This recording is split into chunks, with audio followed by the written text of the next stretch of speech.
Hi, welcome to another episode of Hot Takes.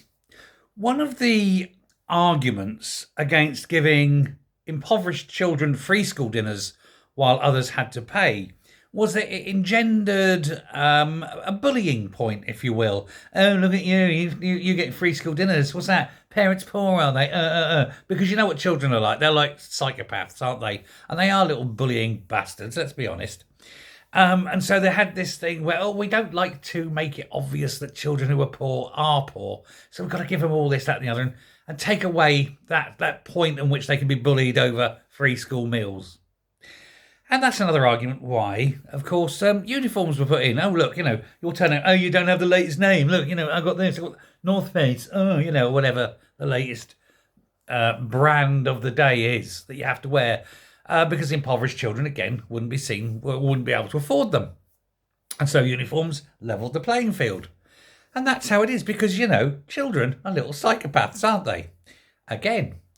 But it extends beyond children, it seems, because in Scotland, in the universities, where the Scottish pupils get free education, those few that manage to get it, whereas everyone else has to pay for it. And apparently there's a lot of bullying going on now, with those who pay being very resentful of the Scots who aren't paying and are bullying them and maligning them. Oh, what's the matter? Is your country not rich enough that you can't afford to pay for your education? You have to get it free.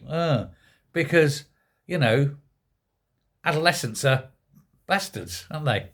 It's there. So you're getting this. And there's a professor, a man named Professor Colm Harmon, who said that there's an awful lot of friction on campuses in Scotland because of this, because of the free education for the Scots and everyone else having to pay. And it's there's an awful lot of sense of you lot are paying and we're not, by the Scots going, no, you have to pay for your education. And then those who do pay are looking down on the Scots and going, yeah, well, we're rich enough to pay. You're not, impoverished country.